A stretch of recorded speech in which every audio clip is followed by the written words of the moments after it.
하나님이 오늘 우리에게 주시는 하나님의 말씀은 사도행전 6장 1절부터 7절까지 말씀입니다.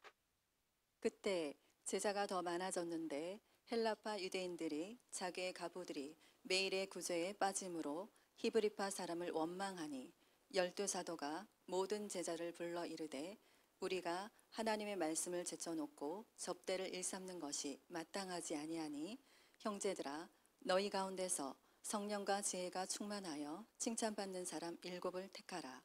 우리가 이 일을 그들에게 맡기고 우리는 오로지 기도하는 일과 말씀 사역에 힘쓰리라 하니 온 무리가 이 말을 기뻐하여 믿음과 성령이 충만한 사람 스데반과 또 빌립과 브로고로와 니가노르와 디몬과 바메나와 유대계에 입교했던 안디옥 사람 니골라를 택하여 사도들 앞에 세우니 사도들이 기도하고 그들에게 안수하니라. 하나님의 말씀이 점점 왕성하여 예루살렘에 있는 제자의 수가 더 심히 많아지고 허다한 제사장의 무리도 이 도에 복종하니라. 아멘. 하나님의 말씀입니다. 자리에 앉으시겠습니다. 여러분 언젠가부터 제가 요즘에 주님과 동행하면서 주님께 계속 기도하는 기도가 있습니다. 주님, 저에게 다시 부흥을 주십시오. 그 성경에 나타난, 사도행전에 나타난, 그리고 지난 기독교 역사 가운데 하나님의 사람들에게 주셨던 성령의 부흥을 저에게 다시 주십시오.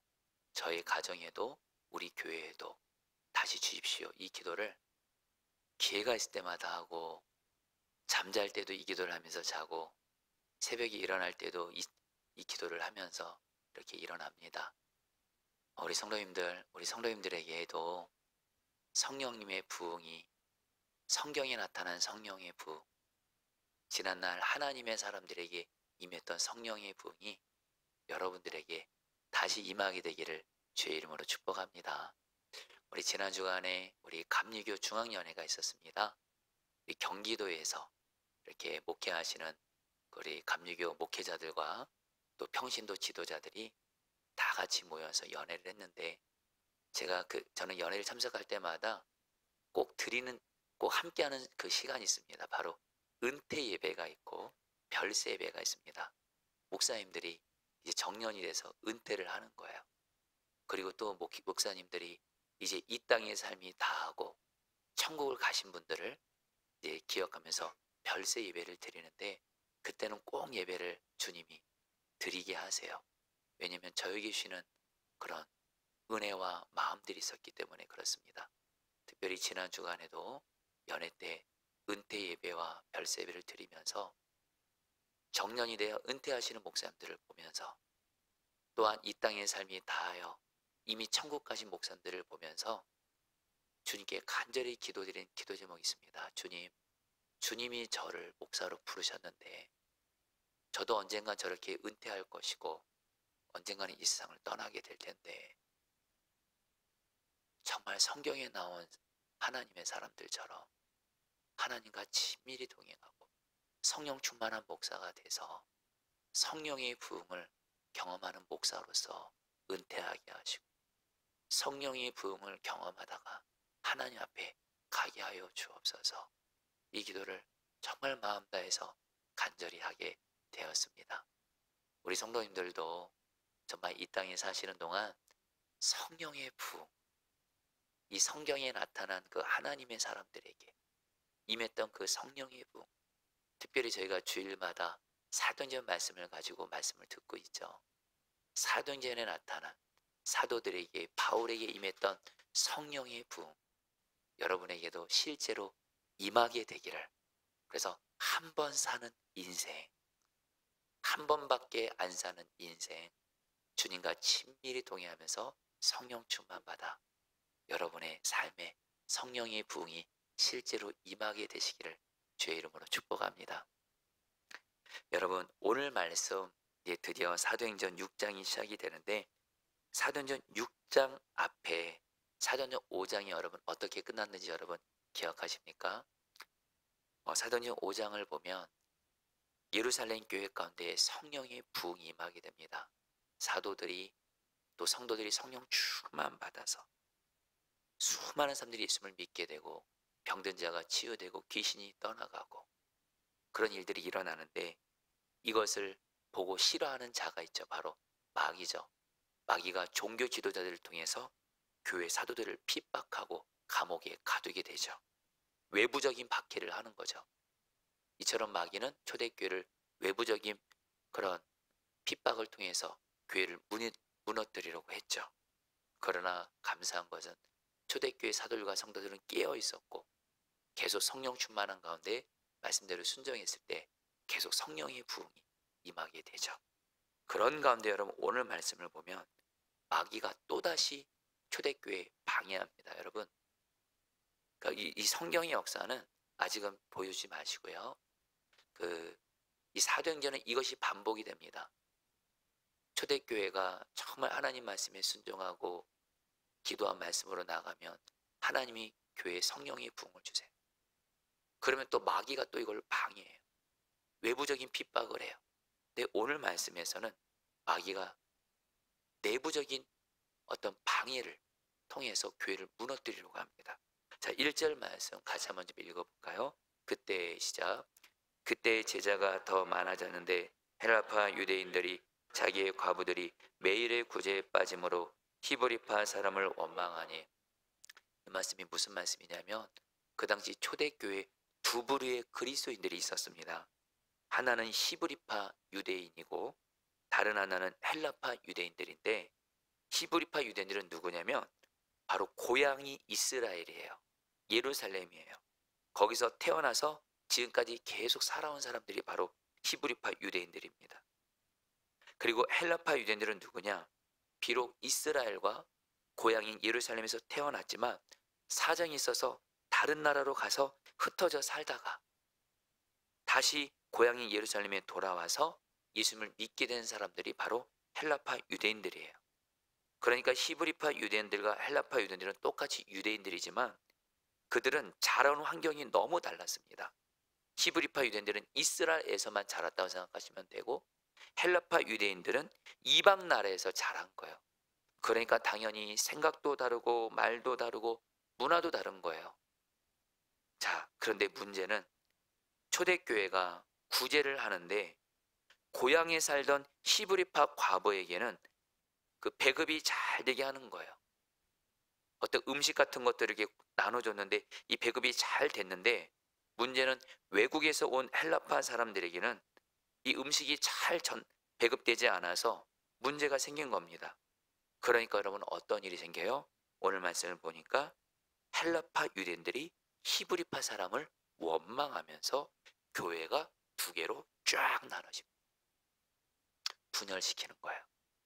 자, 성도님들, 오늘 성경에는 직접적으로 마귀라는 표현은 안 나와 있지만 여러분 마귀가 지금 교회를 무너뜨리기 위해서 어떻게 하고 있죠? 분열시키는 거예요. 여러분 마귀라는 말 자체가 이게 무슨 뜻이냐면 그 원어로 디아볼로스인데 누구누구 사이에 던지다 이런 뜻이에요. 그래서 마귀는요 하나님과 우리 사이를 던져가지고 하나님과 우리 사이를 분열시켜요. 기도 못하게 만들고 말씀 가까이 못하게 만들고 예배 못 드리게 만들고 마귀가 그렇게 하는 거예요. 마귀는 또한 사람과 사람 사이에 던져서 사람과 사이를 분열시켜요. 그러니까 여러분 오늘 말씀에 초대교회 히브리파 유대인들과 헬라파 유대인들이 비록 구제가 공평하게 되지 못한 문제가 있기는 했지만 분명한 건 말입니다. 교회를 성령님이 다스리시잖아요. 그리고 내가 성령 충만하잖아요. 그러면 절대로 분열은 없습니다. 오직 성령님이 역사하시면 사랑으로 하나 되게 하시지. 근데 여러분 마귀가 역사하잖아요. 반드시 분열이 생깁니다. 여러분 에베소 4장 3절 말씀 같이 한번 읽어볼까요? 성령의 매는 줄로 시작. 성령의 매는 줄로 성령이 하나 되게 하신 것을 힘써 지키라. 성령님은 하나 되게 하시는 거예요. 그러나 여러분 마귀는 분열시켜요. 여러분 이거를 잊지 마세요. 자, 우리 성도님들 중에 지금 교회에서 온라인으로 예배드리는 성도들 중에 내가 지금 가정에서 또 교회에서 그리고 직장에서 지금 어떤 사람과 지금 분열 가운데 있어요. 그리고 원망하는 관계 가운데 있어요. 니 탓, 내 탓 하면서 분열 가운데 있다면 여러분들 그거 지금 마귀가 역사하고 있는 거예요. 여러분, 분열되는 곳에는 하나님의 은혜, 부흥 절대 임하지 않습니다. 그러나 분열이 역사할 때 이걸 깨닫고 하나 되게 하시는 성령님의 역사를 따라 하나 되기를 힘쓰는 자에게 거기에 성령의 부흥이 임하고 기도의 응답도 있는 거고 약속이 이루어지는 거예요. 여러분, 오늘 말씀 이제 뒷부분에 가서 말씀드리겠지만 오늘 말씀이 어떻게 끝나는 줄 아세요? 오늘 말씀은 1절과 7절이 서로 대조적입니다. 1절에서는 초대교회가 히브리파 유대인들과 헬라파 유대인들이 분열이 생기고 원망이 생기면서 교회가 문제가 생긴 걸로 시작이 돼요. 근데 오늘 말씀의 끝은요, 초대교회가 사랑으로 하나 된 가운데 하나님의 말씀이 왕성하게 역사해서 부흥이 임했다는 거예요. 그리고서 제자들이 힘이 많아지고 예수 믿는 자들이 많아졌다는 거예요. 심지어는 제사장들, 유대교를 믿어서 절대 예수 믿지 않을 것 같은 사람들도 수많은 제사장들도 예수를 믿게 됐다. 부흥으로 끝나요. 여러분, 오늘 말씀의 핵심은 다른 거 아닙니다. 사랑으로 하나 되는 곳에 부흥이 임하는 거예요. 성도님들, 여러분들 절대로 마귀가 시킨 대로 분열의 길을 가지 마시고 성령님이 시키는 대로 사랑으로 하나 되는 길을 가셔서 여러분의 삶에 하나님의 부흥이 임하기를 축복합니다. 자, 그렇다면 어떻게 하면 성령님이 사랑으로 하나 되시도록 우리는 어떻게 하나님 앞에서 반응해야 될까요? 단순합니다. 여러분, 오늘 초대교회가 그걸 참 잘 순종했어요. 그것은 바로 뭐예요? 사랑을 가장 중요하게 여기고 옳고 그름보다 사랑을 가장 중요하게 여기고 사랑으로 하나 되기를 힘쓴 거예요. 여러분, 성경은 일관되게 말합니다. 사랑이 제일 중요하다고. 고린도전서 13장 13절 말씀, 이 말씀 같이 잘하지만 이 말씀 읽겠습니다. 시작. 그런즉 믿음, 소망, 사랑 이 세 가지는 항상 있을 것인데 그 중에 제일은 사랑이라. 그 중에 제일은 사랑이라. 여러분, 믿음이 얼마나 중요해요. 소망도 얼마나 중요해요. 근데 사랑이 제일 중요하대. 그리고 여러분, 사도 바울은 고린도전서 13장에서 또 이렇게 말합니다. 사랑이 없으면 아무리 좋은 것도 다 아니라는 거예요. 고린도전서 13장 1절부터 3절 말씀 같이 읽어볼까요? 시작. 내가 사람의 방언과 천사의 말을 할지라도 사랑이 없으면 소리나는 구리와 울리는 꽹과리가 되고, 내가 예언하는 능력이 있어 모든 비밀과 모든 지식을 알고 또 산을 옮길 만한 모든 믿음이 있을지라도 사랑이 없으면 내가 아무것도 아니에요. 주님이 말씀하세요. 아무리 입으로 천사의 말, 아름다운 말을 해도 그 사람 마음 안에 사랑이 없으면 아무것도 아니에요. 또 내가 예언하는 능력이 있어. 한마디로 아무리 능력이 좋아도, 우리가 아무리 능력 좋고 실력 좋고 돈 많이 벌고 그래도 사랑 없으면 아무것도 아니에요. 아무리 산을 옮길 만한 믿음이 있어도 사랑이 없으면 아무것도 아니에요. 여러분, 성경은 창세부터 요한계시록까지 무엇이 가장 중요하다고 말씀하냐? 여러분들 예수 믿을 때 가장 중요한 게 뭔지를 알고 신앙생활 해야 될 거 아니에요. 사랑이라고 말씀하세요. 그래서 여러분, 고린도전서 16장 14절에는 이 한 줄 말씀이지만 이렇게 말씀하세요. 같이 읽어볼까요? 너희는 시작. 너희 모든 일을 사랑으로 행하라. 선생님들, 우리 하는 모든 일을 사랑으로 행하라. 근데 여러분, 마귀는 어떻게 역사하는 줄 아세요? 마귀는 계속해서 옳고 그름을 먼저 사랑보다 따지게 해요. 옳고 그름부터 먼저 따져요. 나는 옳고 너는 틀렸어, 잘못이야. 그래서 옳고 그른 걸 따지면서 마귀는 이걸 충동하게 하면서 우리를 다투게 만들고 싸우게 만들고 사랑하지 못하게 만들어요. 여러분, 사랑보다 옳고 그른 거 따지면 가정이 어떻게 될까요? 여러분, 가정에서 왜 다툼과 싸움이 일어나는지를 우리 한번 돌아보자고요. 물론 옳고 그름 필요합니다. 그게 필요 없다는 것이 아니에요. 사랑이 없는 옳고 그름, 사랑보다 옳고 그름을 따질 때 거기는 반드시 마귀의 역사에서 다툼과 분열이, 싸움이 생기는 거예요. 여러분, 교회가 왜 그렇게 다툼이 많고 싸움이 많고 분열이 많을까요? 이 분열 때문에 수많은 한국 교회가 무너졌대도요.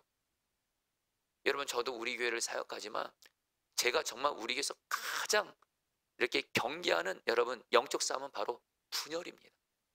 분열이에요. 분열하면 여러분들, 이건 정말 교회가 여러분 천국이 되는 게 아니라 지옥이 될 수가 있더라고요. 여러분, 교회는 왜 그렇게 자꾸 분열이 생기고 그럴까요? 단순합니다. 옳고 그름을 먼저 따지는 거예요. 나는 맞고 너는 틀리다라는 거예요. 나는 옳은데 너는 잘못이다라는 거예요. 내 주장. 이러니까 여러분 교회가 여러분들 어려움이 생기는 거예요. 그러나 성령님은 어떡하세요? 아무리 옳은 것 같아도 아무리 일단은 옳고 그른 것을 따지면서 싸우는 것을 일단 그만두게 하세요. 십자가에 못 박게 하세요. 먼저 사랑으로 하나님을 힘써 지키래요. 사랑이 가장 중요하대요. 그런 다음에 문제를 풀라고 성령님은 우리에게 말씀하시는 거예요. 자, 성도님들, 오늘 초대교회가 어떻게 사랑으로 하나된 걸 가장 중요하게 여기면서 옳고 그름을 내려놨는지 보도록 하겠습니다. 여러분, 오늘 말씀에서 초대교회가 교회 분열을 해결하기 위해서 성령과 지혜가 충만하고 칭찬받는 7명을 세웁니다. 그리고 그들로 하여금 구제가 잘 되도록 일을 맡기는데, 놀라운 것은 뭐냐면 그 택함 받은 7명의 사람들이 모두 다 헬라식 이름을 가진 헬라파 유대인들이에요. 5절 말씀을 여러분 읽어보겠습니다. 5절 말씀. 온 무리가 이 말을 기뻐하여. 시작.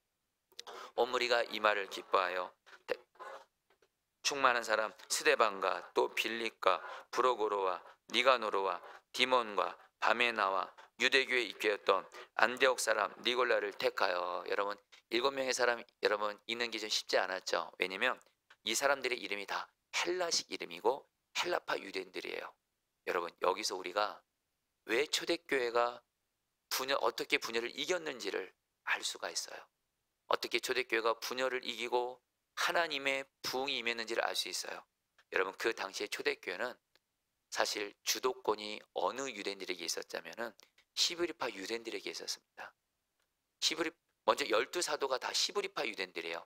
이스라엘에서 태어나서 예수님 믿었던 히브리파 유대인들이에요. 그러니까 교회 여러분들 어떤 중요한 사도들도 그렇고 중요한 자리들을 여러분 히브리파 유대인들이 이렇게 했던 것 같아요. 그러니까 여러분 배급하는 데 있어서 구제하는 데 있어서 여러분들 헬라파 유대인들이 좀 이렇게 좀 소홀히 여김을 받은 것 같습니다. 근데 여러분들 오늘 초대교회는 어떻게 해요? 사도들은 어떻게 해요? 분열의 문제가 생기니까 여러분들 주도권을 가졌던 히브리파 유대인들이 자기들의 권리를 내려놓습니다. 그리고 7명의 평신도 지도자들을 세우는데 그들을 다 헬라파 유대인들로 세워요.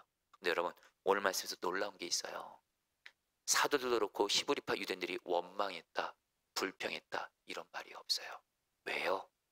초대교회는 사랑으로 하나 되기 위해서라면 얼마든지 나의 권리를, 나의 주장을, 나의 옳고 그름을 내려놓을 수 있었던 교회라는 거예요. 여러분, 저는 정말 우리 교회가 그렇게 되기를 기도합니다.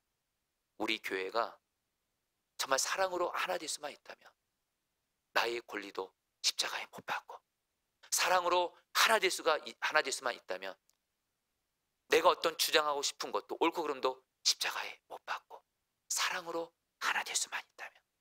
왜냐하면 거기에 성령의 부흥이 임하니까. 내가 사랑으로 하나됨을 내려놓고 버리고 사랑으로 하나됨을 희생하면서 옳고 그른 걸 따지고 나의 권리를 내세우면서 다툴 때 우리 포도나무 교회는 성령의 부흥이 임하기는커녕 성령이 역사해서 심지어 지옥 같은 곳이 될 수 있다라는 거예요. 성도님들, 저도 그렇고 여러분도 그렇고 정말 교회도 그렇고 가정도 그렇고 사랑으로 하나 될 수만 있다면 나의 권리, 내가 할 말, 옳고 그름 십자가에 못 박으시기를 축복합니다. 한마디로 나는 죽었습니다. 예수님이 나의 왕이십니다. 이렇게 반응하시는 거예요. 오늘 말씀을 준비하면서 생각난 일이 있었어요. 우리 포도나무 교회가 여러분들 분리 개척하고 나서 2019년도에 교회 자리를 이렇게 찾아다녔습니다.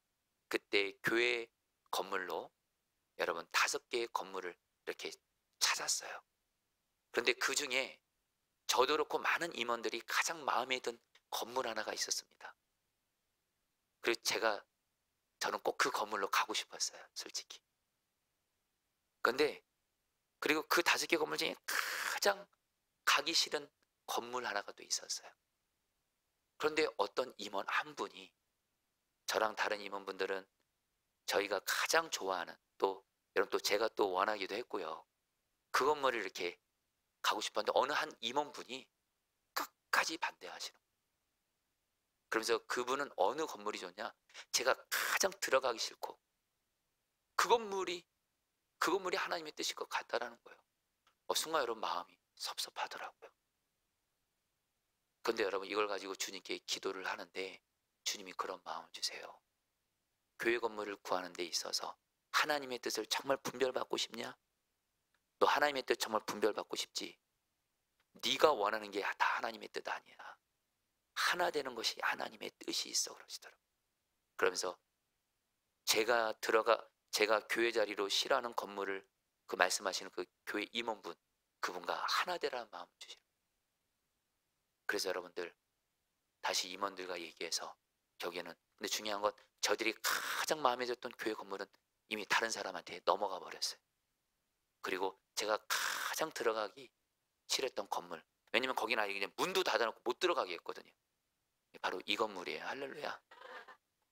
들어와 보니까 너무 좋은 거예요. 가장 비용도 저렴하고 여러분 우리 교회 하나님의 은혜로 빚이 없습니다. 이 교회가 건물도 가장 넓고 비용은 가장 저렴하고 사장님은 독실한 사장님이시고 제가 교회 필요한 거 요청하면 다 받아주시는 거예요. 그래서 우리가 1층도 여러분 우리끼리 얘기해요. 1층도 여러분 우리가 지금 사용하고 있잖아요. 할렐루야. 3층도 분일센터 우리 그 센터장님이 우리 교회 또 사용하게 하시고 정말 여러분 여기 안 들었으면 어떻게 할 뻔했나 싶어요. 사랑으로 하나 되는 것에 하나님의 뜻이 있는 거더라고요. 그때 정말 내려놓기를 정말 잘했어요. 제가 제 고집이었으면 진짜 우리 교회 어려움 당할 뻔했어요. 여러분 나의 권리 내려놓고 사랑으로 하나 되길 힘쓰는 그곳에 주님의 뜻이 있고 거기에 주님의 부흥이 이때도요. 기도의 응답이 이때도요. 약속이 이루어진대도요. 할렐루야. 저도 여러분들 오늘 말씀 통해서 분명히 주 앞에서 결심하자고요. 사랑이 제일이다. 옳고 그름보다 내 권리를 주장하는 것보다 사랑이 제일이다. 우리 따라했습니다. 사랑이 제일이다. 하나님 뜻 분별하기 쉽죠? 그러면서 오늘 말씀에서 초대교회가 너무 귀한 한 가지를 순종해요. 4절 말씀 여러분 같이 읽겠습니다. 우리는 오로지 시작. 우리는 오로지 기도하는 일과 말씀 사역에 힘쓰리라 하니. 자, 성도님들은 이제 신앙생활 하시면서 이 말씀을 평생 마음에 새기셔야 됩니다. 이제 어떤 문제를 만나든 분열의 문제를 만나든 따랐습니다. 우리는 오로지 기도하는 일과 말씀 사역에 힘쓰리라. 여러분 오늘 말씀에서요. 초대교회 사도들이요. 교회 분열의 문제가 생기니까 먼저 사랑으로 하는 걸 가장 중요하게 하면서 히브리파 유대인들 자기들의 권리를 내려놓고 나는 죽었습니다 하고 헬라파 유대인들을 여러분들 사람으로 헬라파 유대인들을 여러분 일곱 지사로 세우면서 한 가지를 더 순종해요. 우리는 오로지 기도와 말씀에 힘쓰겠다. 여러분 사도들이 왜 이 고백을 했는지 아세요? 이 의미가 이런 의미입니다. 사도들은요 교회 분열의 문제가 생겼을 때 다른 사람 탓하지 않았어요. 우리가 기도를 소홀히 했습니다. 우리가 말씀 사역을 소홀히 했습니다. 실제로 그 당시에 여러분들 초대교회 엄청난 수천 명 수만 명의 사람들이 예수님을 믿게 됐잖아요. 그리고 수많은 성도들이 가난한 사람들에서 구제헌금했잖아요. 그러니까 사도들이 뭐예요? 구제할 일들을 사도들도 이 일을 섬기면서 그 일은 귀한 거죠. 그러나 사도들이 교회 일한다고 구제한다고 그만 뭐예요? 기도가 줄어든 거예요. 말씀을 소홀히 한 거예요. 그러니까 사도들이 교회 안에 분열이 딱 생기니까 우리가 그동안 기도를 소홀히 해서 그렇구나. 우리가 하나님의 말씀을 제쳐놓았구나. 실제로 오늘 말씀의 2절에서 사도들이 말해요. 우리가 하나님의 말씀을 제쳐놓고 소홀히 했다 그래요. 그리고서 뭐예요? 이 문제를 해결하기 위해서 어떻게 해요? 우리는 기도와 말씀에 힘쓰겠다는 거예요. 그리고 초대교회는 분열의 문제가 해결이 되고 여러분들 부흥이 임하게 됩니다. 여러분 오늘 말씀을 그대로 여러분들이 적용합니다. 성도님들 저와 여러분들도 가정이든 교회든 직장이든 분열의 문제든 어떤 문제가 생길 때 여러분들 반드시 말씀과 기도를 점검하셔야 돼요. 내가 기도 소홀히 하고 있지 않았나? 말씀을 소홀히 하고 있지 않았나? 기도와 말씀을 소홀히 한다는 건 내 힘과 내 노력으로 또 주님 아닌 다른 우상을 붙잡고 살아가겠다는 거예요. 하나님이 당연히 거기 역사할 수 없죠. 오히려 마귀가 역사하기 쉽죠. 그러나 여러분, 기도와 말씀에 힘쓰는 것이 바로 여러분 문제를 해결하는 답이라는 거예요. 여러분, 초대교회는요, 문제가 생겼을 때 비본질적인 것을 붙잡고 문제를 해결하려고 하지 않았어요. 바로 뭐예요? 말씀과 기도라는 본질. 여러분, 예수 믿는 우리에게 가장 중요한 본질이 있다면 기도와 말씀입니다. 말씀과 기도입니다. 이 두 가지를, 이 본질을 붙잡고 문제를 해결하시는 거예요. 그러면서 여러분, 먼저 우리는요, 기도에 힘쓰셔야 돼요. 자, 손을 따랐습니다. 기도에 힘쓰라. 오로지 기도에 힘쓰셔야 돼요. 자, 우리 성도님 중에 요즘에 지금 기도 소리하고 있는 분들 계신가요? 주님이 여러분에게 말씀하실 거예요. 기도를 주님 앞에서 신실하게 순종하고 있는 분들은 주님이 마음에 평안함을 주실 거예요. 그러나 기도를 소리하고 있으면 마음에 찔림이 있을 거예요. 근심이 있을 거예요. 이전 주님이 나에게 원하시는 기도의 순종이 있대도요, 기도의 자리가 있대도요, 기도하는 시간이 있대도요, 근데 내가 그 시간에 내가 일해요. 내가 뭐 해보겠다고 뭐 해요. 여러분, 기도는 주님과의 교제고, 기도할 때 주님이 일하시는 거거든. 기도할 때 주님의 뜻이 이루어지는 거거든. 여러분, 기도 절대 소리하지 마시고 기도의 자리를 회복하시고 기도를 힘쓰시기를 축복합니다. 기도하면 전능하신 하나님이 일하시는 거고요, 기도하지 않고 우리가 일하면 무능한 내가 그 일을 해결하는 거예요. 당연히 여러분, 그래서 기도가 문제 해결의 답이라는 거예요. 여러분, 사랑으로 하나 되는 것도요, 오직 기도로 되는 거예요.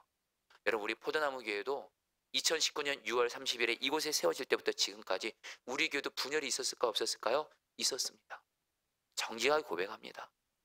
근데 여러분, 제가 교회 안에 분열이 생길 때 제가 그걸 해결해 보려고 이 사람 저 사람 만나고 제가 애쓰고 안 되더라고요. 주님은 먼저 저에게 기도부터 전심으로 힘쓰게 하시더라고요. 기도하면 주님이 풀어주시더라고요. 기도더라고요, 기도. 여러분, 저희가 지금 전도 축제도 지금 준비하고 있잖아요. 전도도 기도가 먼저예요. 여러분, 제가 전도에 있어서 정말 저에게 귀한 그런 깨달음을 준 책이 있습니다. 전도는 어명이다라는 책이 있는데, 이 책을 쓰신 분이 김두식 목사님이신데, 이 목사님이 그 책에서 당신의 어머니가 예수 믿은 간증을 고백하세요. 이 목사님은 예수를 믿지 않는 가정에서 태어났고, 그런 가운데 목사님의 아버지는 예수 믿지 않는 가운데 초등학교 5학년 때 돌아가셨다 그래요. 그리고 이 목사님은 중학생 때 예수를 믿게 됐어요. 예수를 믿게 되면서 간절한 기도 제목이 생겼는데, 비록 우리 아버지는 예수님 안 믿고 돌아가셨지만 우리 어머니는, 내가 가장 사랑하는 우리 어머니는 반드시 예수님 믿고 구원받아 천국 가야 된다, 이런 간절함이 있었어요. 그래서 예수 믿고 나서 목사가 됐을놓고 어머니에게 전도를 한 거예요. 어머니에게 이렇게 말했대. 어머니, 예수님 믿어야 구원받아요. 예수님 믿어야 천국 가요, 지옥 안 가요. 그러니까 어머니가 그러시더래. 얘야, 예수 믿어야지만이 꼭 구원받아 천국 가냐? 예수 안 믿으면 지옥 가는 거냐? 그러니까 목사님이 그렇다고. 맞아요 어머니. 그렇다면 너희 아버지는 예수님 안 믿고 돌아가셨는데 그럼 네 아버지는 지옥에 계시겠네? 목사님의 마음은 아프지만 어머니 맞습니다 그러시더라고요. 고백 대답해 드렸대요. 그러자 어머니가 한참을 깊이 생각하시다가 이렇게 대답하시더래요. 그러면 나 예수 안 믿으란다. 아, 어머니 왜요? 너희 아버지 지옥 가셨는데 내가 어찌 혼자 천국 가겠냐? 내가 지옥에 가서라도 너희 아버지 뒷바라지 해드려야 되겠다. 정말 엄청난 아내분이세요. 그쵸? 지옥 가서라도. 그러니까 그때부터 이 목사님이 어머니에게 전도만 예수님 믿으라 그러면, 아니다, 나는 네 아버지를 지옥 가서라도 뒷바라지 할 거다, 이렇게만 통하지가 않는 거예요. 그러니까 목사님이요, 이제 어머니의 나이가 연로해지면서 이거는 기도밖에 없다 결론을 내립니다.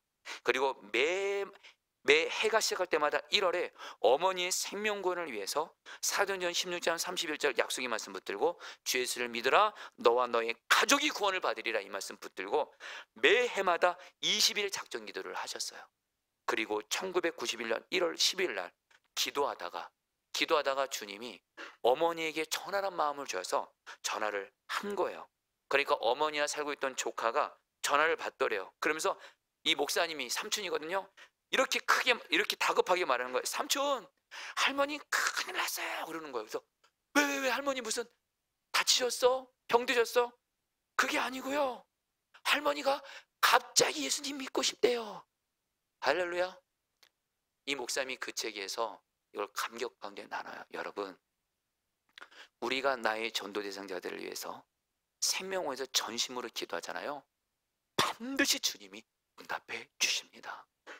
전도는 기도부터 시작인 거예요. 그래서 여러분, 이번에 제가 사회생명고주제가 왜 너무 감사한 게 뭔지 아세요? 어느 다른 때보다 우리들의 전도 대상자들을 위해서 교회 성도들이 정말 같이 기도하고 있어요. 여러분, 기도로 전도하시기를 축복합니다. 그러면서 여러분, 우리는 말씀에 힘써야 돼요. 성도님들, 요즘에 말씀 어떻게 하고 계세요? 예배 자리 함께하면 주님이 너는 이 예배 드려야 돼. 주일 예배만이 아니라 너는 새벽 기도든 수요 중보 기도든 금요 성경 집회든, 저는 여러분들 이걸 다 드리라고 말하는 거 아닙니다. 물론 다 드리면 좋지만 여러분들이 정말 드려야 될 예배 자리가 있습니다. 말씀을 들어야 될 예배 자리가 있습니다. 그거 듣지 않으면 지금 내가 말씀을 제쳐놓는 거예요. 그리고 우리 교회는 매일 성경 가지고 매일 말씀 묵상을 하잖아요. 여러분들 요즘에 말씀 묵상을 어떻게 하고 계십니까? 여러분들, 말씀을 듣는 자리, 말씀을 읽는 자리 꼭 지키시기를 축복합니다. 그게 사는 길이에요. 그게 문제를 이기고 해결하는 길이라는 거예요. 여러분, 지난 우리 목요일 날입니다. 금요일 날입니다. 매일 성경 말씀 본문이 신명기 22장이었는데 이런 말씀이 나와요. 하나님이 형제의 소나 양이 길을 잃어버린 것을 보았을 때 하나님께서 말씀하시되 너희들 못 본 채 하지 말고 반드시 그 형제에게 잃어버린 소와 양을 돌려주라고 하면서 너희 주변에 어려움 당한 사람들을 못 본 채 하지 말고, 못 본 채 하지 말고, 이 말이 계속 나와요. 도와주라, 이 말씀을 하세요.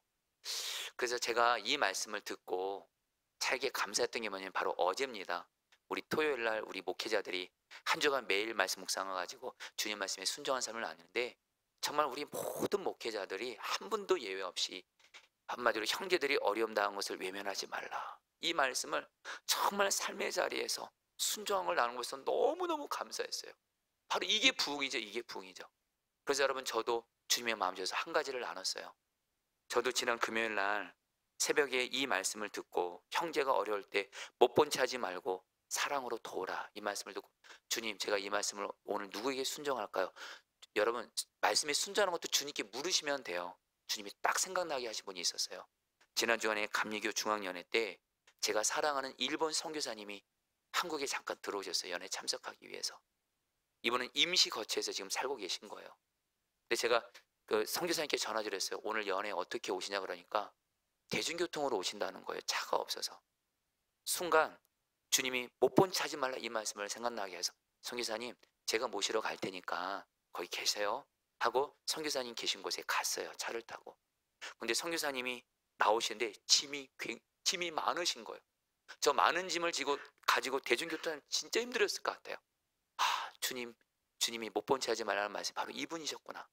그리고서 여러분, 그분 짐 같이 차에 실어드리고 같이 중앙연회 가서 같이 연회 참석하고 같이 또, 그리고 우리 교회에서 여러분 또 주 준비한 재정으로 또 식사 대접하고 그래서 좋은 시간을 가졌어요. 그래서 주님이 주는 마음은 그거예요. 주님은 저에게 말씀하세요. 저에게 너가 이렇게 말씀에만 순종, 말씀을 읽고 묵상하고 순종하는 이 말씀에만 힘쓰면 주님은 반드시 저에게 약속하시죠. 그게 바로 승리하는 길이야. 어떤 고난도 이기는 길이야. 부흥이 임하는 길이야. 승리하는 길이야. 천둥 같은 음성을 들려주더라고요. 성도님들, 우리 기도와 말씀과 기도 힘쓰시기를 축복합니다. 오늘 말씀 여러분 7절은 이제 이렇게 끝납니다. 같이 읽어볼까요? 하나님의 말씀이, 같이 읽겠습니다. 시작. 하나님의 말씀이 점점 왕성하여 예루살렘에 있는 제자의 수가 더 심히 많아지고 허다한 제사장의 무리도 이 도에 복종하니라. 자, 성도님들 보시죠. 오늘 말씀 어떻게 시작했죠? 교회에 분열이 생겼어요. 문제가 생겼어요. 초대교회는 두 가지를 순종하며 나갑니다. 사랑으로 하나 되는 것을 가장 중요하게 여기며 나의 권리, 옳고 그름을 내려놓고 사랑만 합니다. 그리고 두 번째, 기도와 말씀에 힘쓰니까 어떤 일이 생겨요? 하나님의 말씀이 왕성하여 하나님의 말씀이 역사하셨다는 거예요. 그래서 어떤 일이 생겨요? 제자 수가 더 힘이 많아지고 예수 믿는 자들이 많아졌다는 거예요. 심지어는 제사장의 무리, 여기서 제사장은 뼛속같이 유대교 믿는 절대 예수님 안 믿을 것 같은 사람들이 예수님을 믿게 된 거예요. 여러분, 우리 교회 그대로 적용합니다. 우리 교회가 저와 여러분들이 어떤 문제를 만나도 사랑으로 하라는 것을 가장 힘쓰고 기도와 말씀에 힘쓰면 주님은 우리에게 성령의 부흥을 주시고, 특별히 우리의 전도 대상자들, 도저히 예수 믿지 않을 자들도 예수 믿게 하시는 부흥을 줄 믿습니다. 저는 여러분 오늘 말씀을 마무리하면서 여러분에게 한 이야기를 전해드리자 말씀을 마칩니다. 1940년 미국의 한 신학생이 교수님의 인솔로 영국의 종교계 유적지 탐방을 갔어요. 그 일정 중에 영국의 한때 부흥의 통로가 됐던 존 웨슬리 목사님, 우리 감리교의 창시자죠. 여러분, 존 웨슬리 목사님은요, 우리 감리교뿐만 아니라 기독교 역사에서 가장 주님께 성령 충만 받아 쓰임 받은 대표적인 목사님이에요. 얼마나 이 목사님 통해서 임한 부흥이 강력했냐면 교회만이 아니라 영국 사회가 깨끗해졌어요. 존 웨슬리 목사님이 사역하신 동안 영국 사회가 정결해졌어요. 이 존 웨슬리 목사님의 생가 방문이 있었던 거예요. 탐방 일정 중에. 그런데 한 신학생이 웨슬리 목사님의 침실에 갔다가 그 웨슬리 목사님의 그 침실 옆에 카펫이 있는데 두 개의 움푹 패인 자국이 있는 것을 보게 됩니다. 안내하는 사람이 뭐라 하냐면 웨슬리 목사님은 매일 무릎을 꿇고 여기서 간절히 기도했다는 거예요. 그러니까 이 신학생이 웨슬리 목사님이 기도하는 카펫의 움푹 패인 자국에 너무도 강한 인상을 받으면서 자기도 그곳에 무릎을 꿇고 하나님 앞에 간절히 기도합니다. 이렇게 기도했대요. 여러분, 영어로 좀 보여드릴게요. PPT로 보여지나요? 이렇게 기도했습니다. Do it again, Lord. Do it again. 다시 부흥을 행하소서. 주님, 다시 부흥을 행하소서. 무슨 말이에요? 이 학생이 이렇게 기도한 거예요. 주님, 다시 부흥을 주세요. 웨슬리 목사님이 주셨던 그 부흥을 다시 나에게도 주세요. 간절히 기도한 거예요. 그런데 기도 시간이 길어지다 보니까 이 신학생은 다른 사람들은 이미 다른 곳으로 간 거예요. 인솔하던 교수가 한 학생이 없어진 줄 알고 다시 웨슬리 목사님이 침실에 가니까 바로 그 학생이 여전히 자리를 이동하지 않고 그 침실에서 간절하게 Do it again, Lord. Do it again. 주님, 다시 부흥을 주세요. 기도하는데 교수님이 어깨를 톡톡 만지면서 이제 학생이 이제 우리 떠날 때가 됐다고 말을 해줬다고 해요. 근데 이 학생이 누구냐면요, 지금은 고인이 되셨죠. 빌리 그레엄 목사님이에요. 미국과 전 세계 가장 많은 사람들을 예수님께로 인도했던, 정말 부흥의 통로였던 빌리 그레엄 목사님이십니다. 또 이런 일도 있었어요. 여러분, 구세군 창설자 윌리엄 부스라고 정말 부흥의 통로가 됐던 하나님의 사람인데요, 윌리엄 부스 목사님이 어느 날 사도행전 2장 사도행전을 보면서 성령이 부흥이 임한 것을 보면서 그 자리에서 무릎을 꿇고 똑같은 기도를 드립니다. Do it again, Lord. Do it again. 주님, 사도행전에 주셨던 이 성령의 부흥을 나에게도 다시 주십시오. 결국 이 기도를 하나님이 응답하셨어요. 여러분, 이제 말씀을 마무리합니다. 제가 오늘 이 여러분 앞에 서기 전에 제 사무실에서 빌리 그레엄 목사님처럼 윌리엄 부스처럼 오늘 말씀 사도행전 6장 1절 7절을 펴고 바닥에 무릎을 꿇고 기도했습니다. 주님, 저에게도 성령의 부흥을 다시 주시옵소서. 성도님들, 여러분들도 이런 갈망으로 나아가잖아요. 여러분의 삶의 가정과 교회 부흥을 줄 믿습니다. 주여, 다시 부흥을 주옵소서. 주여, 다시 부흥을 주옵소서. 우리 같이 함께 찬양하겠습니다. 주 예수의 얼굴을 구하며.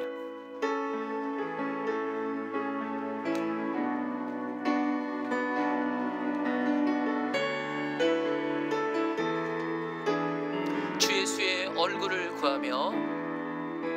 주 예수의 얼굴을 구하며 예배하는 세대 일어나. 예배하는 세대 일어나 주 위에 살고 주 위에 살며 주 위에 주으니 이것이 우리의 부르심, 이것이 우리의 부르심. 살기 위해 주 따르지 않고 살기 위해 주 따르지 죽기 위해 않고 주를 따르며 죽기 위해 주를 따르며 내 가진 것 모두 주를 위해 드리니 주님의 일 행하시옵소서. 고백합니다. 다시 한번. 다시 한번 부흥을 주소서. 주의 나라가 이 땅에 다시 세워지는 그 영광을 우리 보게 하소서. 주 예수의 영광을, 주 예수의 영광을 다시 한번 부흥을 주소서. 다시 한번 부흥을 주소서. 주의 나라가 이 땅에 다시 세워지는 그 영광을 우리 보게 하소서. 주 예수의 영광을, 주 예수의 영광을 다시 한번 부흥을 주소서. 다시 한번 부흥을 주소서. 주의 나라가 이 땅에 다시 세워지는 그 영광을 우리 보게 하소서. 주 예수의 영광을, 주 예수의 영광을. 우리 사랑하는 성도님들, 우리에게 다시 부흥이 임하면 여러분은 성령 충만 받게 되고 우리의 모든 가족들은 다 예수님을 믿고 구원받게 되고 가정이 예수님이 왕된 가정과 가문으로 세워지고 우리의 성령의 부흥이 임하면 하나님의 말할 수 없는 은혜가 우리에게 임하게 됩니다. 여러분 신앙 기도할 때 오늘 말씀을 붙들고 주님 나에게 다시 부흥을 주옵소서. 이를 위해서 사랑으로 하나 되는 것을 가장 중요하게 여기면서 사랑만 하게 하여 주옵시고 무엇보다 기도와 말씀에 힘쓰게 하여 주셔서 나에게 다시 부흥을 주옵소서. 우리 주 한번 부르고 기도하겠습니다. 주여, 주님 기도합니다. 주님 다시 부흥을 주옵소서. 오늘 말씀을 하나님 이루어지기를 마음을 다해 마음으로 무릎 꿇고 기도합니다. 오늘 사도행전 6장 1절로 7절의 말씀이 우리에게 이루어지게 하옵소서. 우리에게 이루어지게 하소서. 다시 부흥을 주옵소서. 다시 부흥을 주옵소서. 오늘 예배를 드리는 우리 사랑하는 성도들에게 다시 부흥이 임하게 하여 주시옵소서.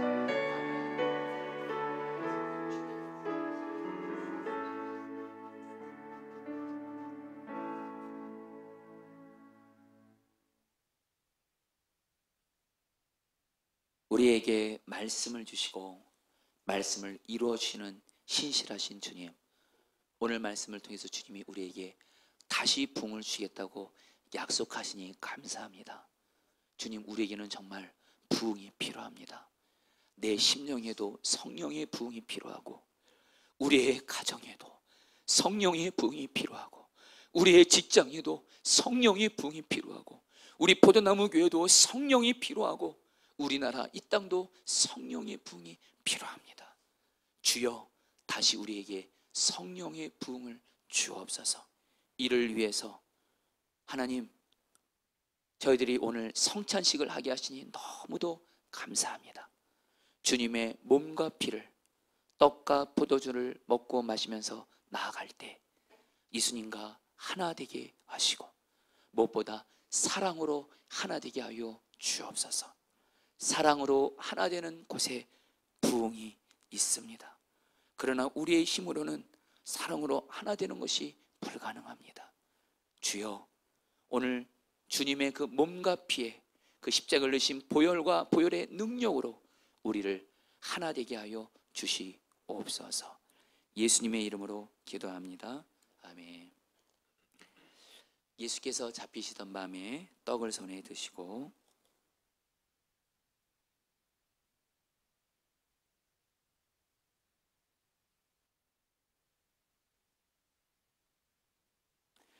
떼어 제자들에게 주시며 말씀하셨습니다. 받아 먹어라. 이는 너희를 위하여 주는 나의 몸이니 먹을 때마다 나를 기억하여라. 식후에 주님께서는 잔을 드시고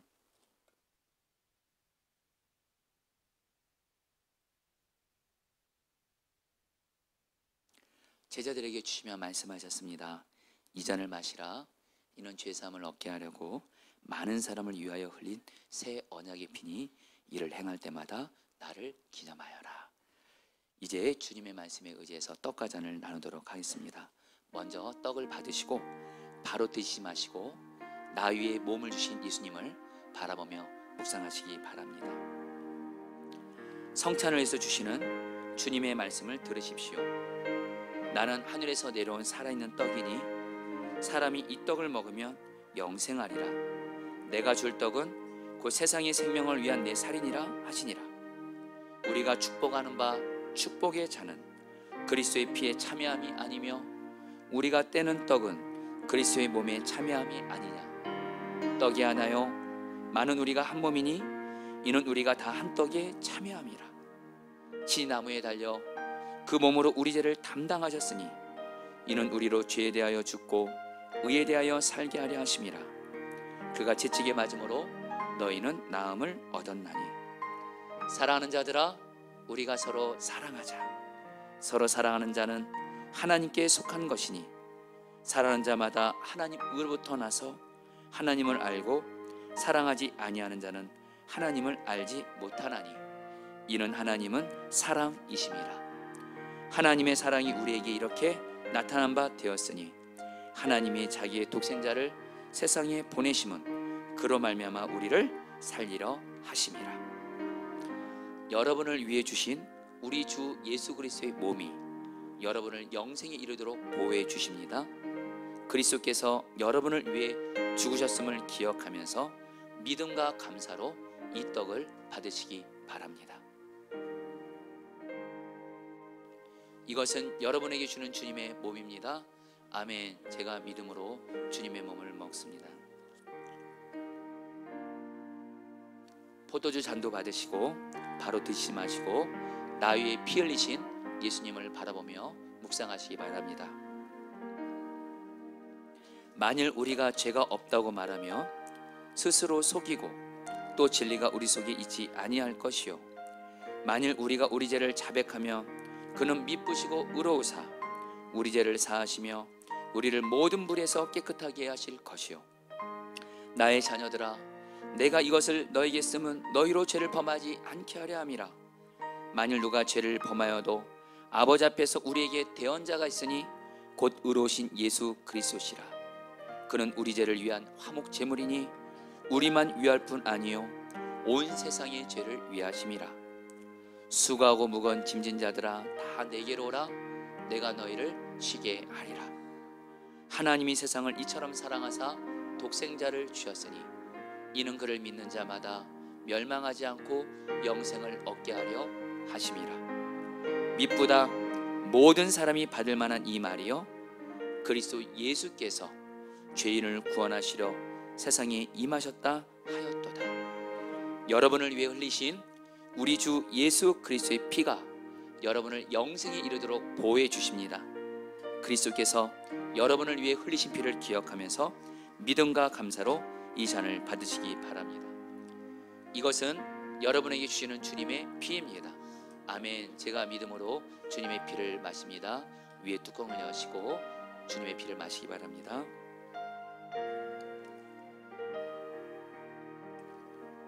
드신 자는 의자 받침대에 놓으시기 바랍니다.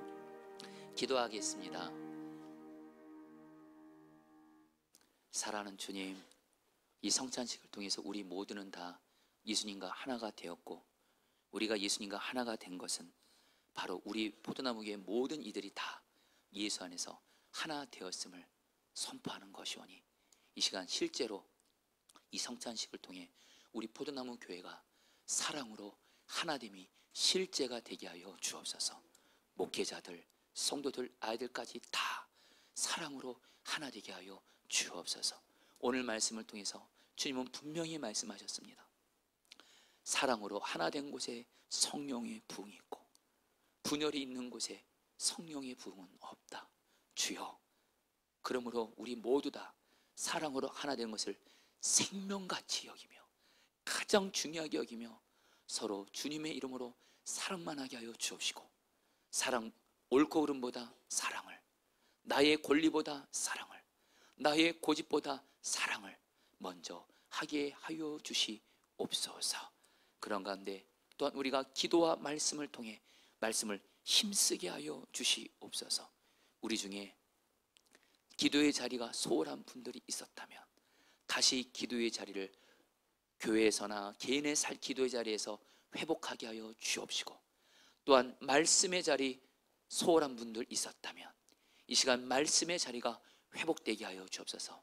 말씀을 듣고 읽고 묵상하고 연구하고 순종하는 말씀의 자리에 나를 드리기를 힘쓰게 하여 주셔서 오늘 말씀을 통해서 약속하신 말씀대로 기도와 말씀으로 나아가는 자에게 약속하신 성령의 부흥을 우리에게 허락하여 주옵소서. 특히 우리 교회는 지금 4일 생명권 축제를 앞두고 있습니다.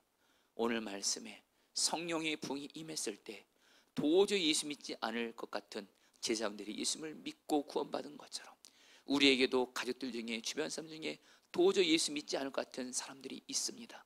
그러나 주여, 그들이 예수 믿고 구원받는 건 하나님이 하시는 거고 우리는 오직 순종만 하면 그것으로 충분하오니 전도대 성자들의 생명권 위에 마음을 다해서 기도하게 하시고 주님의 말씀 따라 사랑하며 전도만 실천하게 하여 주셔서 우리 교회 정말 우리 성도들의 사랑하는 전도대 성자들이 정말 예수 믿고 구원받는 역사가 있게 하여 주시옵소서. 주님, 이제 총선을 앞두고 있습니다. 주님, 하나님의 부흥은 이 땅에도 필요합니다. 우리에게도 하나님 보시기에 올바르고 참된 지도자를 우리에게 허락하여 주옵소서. 지도자의 어땀에 따라 나라의 흥망성쇠가 결정이 되는 것을 성경에서 말씀하는데 하나님, 이번에 하나님을 두려워하고 국민들을 진정 위하고 거짓과 불법 행하지 않고 정직한, 특별히 동성애 합법화를 막아낼 수 있는 그런 자들이 국회의원이 되게 하여 주시고 국민들이 잘 분별하여 투표하게 하여 주시옵소서. 하나님, 이 시간 마음을 들여서 헌금을 드렸습니다. 이 헌금 하나님이 기뻐하신 곳에 쓰여지게 하여 주옵시고, 하나님, 지금 우리 성도들 중에는 지금 물질로 인하여 또한 여러 문제로 인하여 힘든 분들이 있지만 오늘 말씀같이 사랑을 제일로 여기며 기도와 말씀으로 나아갈 때 바로 본질을 붙잡게 하시고, 그런 가운데 하나님께서 우리 성도들의 물질을 포함한 문제들도 주님의 뜻 안에서 해결하여 주시옵소서. 감사하며 예수님의 이름으로 기도합니다. 아멘. 우리 그 자리에 나셔서 우리 찬양하시고 축도하고 예배 마치겠습니다.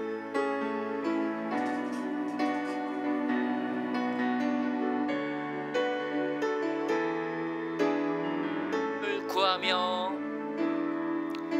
주 예수의 얼굴을 구하며 예배하는 세대 일어나, 예배하는 세대 일어나, 주 위에 살며 주 위에 살며 주 위에 죽으니 이것이 우리의 부르심. 살기 위해 주 따르지 않고, 살기 위해 주 따르지 않고, 죽기 위해 따르며, 죽기 위해 주를 따르며,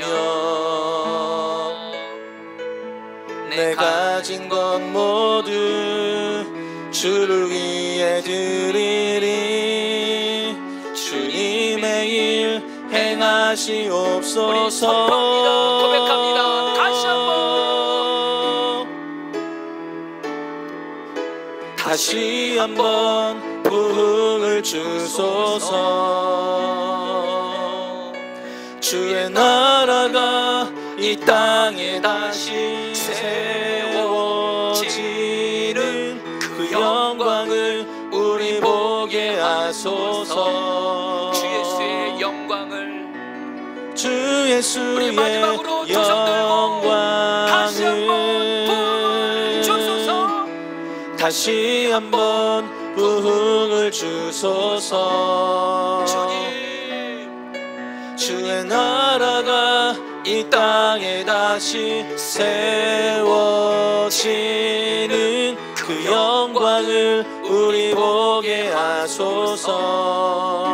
주 예수의 영광을 주 예수의